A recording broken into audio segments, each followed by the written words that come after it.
আমরা যারা সাধারণ মানুষ, আপনারা যারা এটার কোনো না কোনো অংশের সঙ্গে জড়িত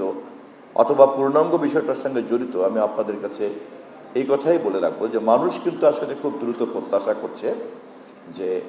অ্যানালগ প্যারাডাইম থেকে ডিজিটাল প্যারাডাইমে খুব দ্রুত শিফট করা দরকার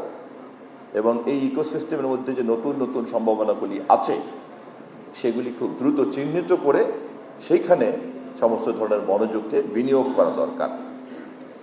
আমি তথ্য মন্ত্রণালয়ের দায়িত্বে আছি। আমি আমার কাজ করতে গিয়ে টের পাচ্ছি যে তথ্যের সংজ্ঞার উপরে দাঁড়িয়ে তথ্য মন্ত্রণালয় জন্ম নিয়েছিল আর আজকে আমরা যে জগতে বাস করি সেখানে যে তথ্য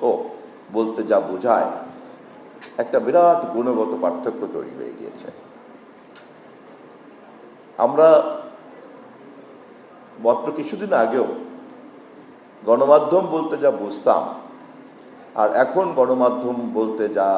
দাঁড়িয়েছে এর মধ্যে কিন্তু একটা বড় ধরনের পার্থক্য রয়ে গেছে। আগে এই সমস্ত বিষয়গুলিকে তদারকি করা, নিয়ন্ত্রণ করা, সহযোগিতা করার যে ধরনের কাঠামো ছিল সেই কাঠামোগুলি কিন্তু প্রায়ই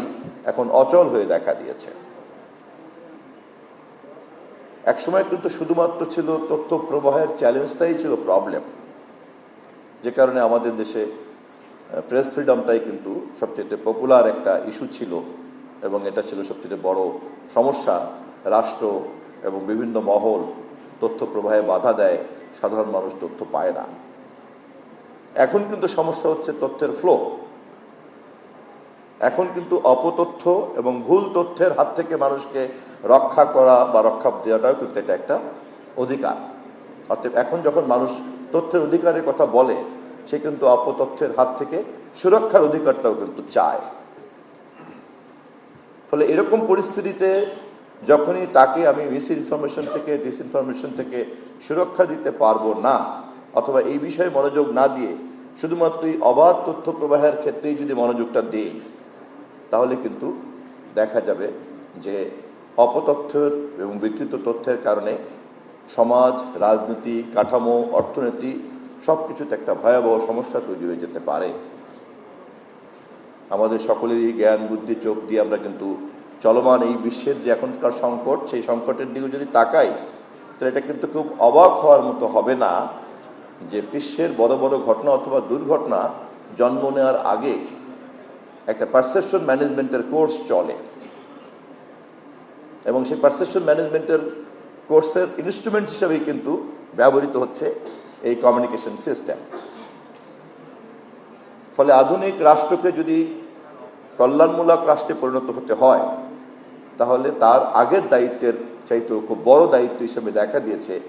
ডিজিটাল এই ইকোসিস্টেমে তার জনবান্ধব সুলভ নীতি কাঠামোটা কেমন হবে,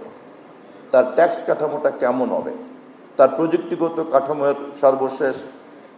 উৎকর্ষতাকে সে ধারণ করতে পেরেছে কি পারে নাই। আমি একজন সাধারণ সেবা গ্রহীতা হিসাবে আমাদের মাননীয় প্রধানমন্ত্রীর এই মন্ত্রণালয় টেলিকমিউনিকেশন, আইসিটি সংক্রান্ত বিষয়ের যিনি উপদেষ্টা বিশেষ অতিথি আছেন, বিটিআরসির চেয়ারম্যান সাহেব আছেন, বিশেষ করে আপনাদের দুজনকে আমি মনোযোগ আকর্ষণ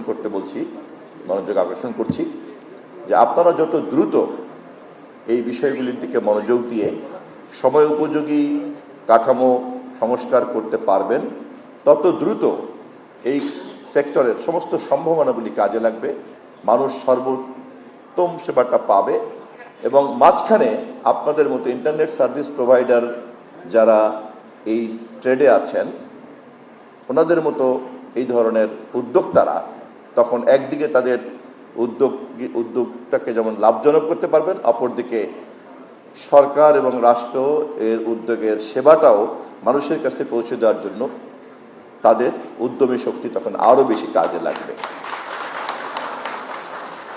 অতএব বিশেষ করে প্রেসিডেন্টের বক্তব্যের মনোযোগ দিয়ে শুনছিলাম, যতগুলি পরামর্শ উনি দিয়েছেন প্রতিটি পরামর্শই সরকার এবং বিটিআরসির সঙ্গে সংশ্লিষ্ট এবং আমি নিশ্চিত যে দুজন নীতি নির্ধারক এখানে উপস্থিত আছেন, তারা বিষয়টিকে খুব জরুরিভাবে বিবেচনায় নেবেন।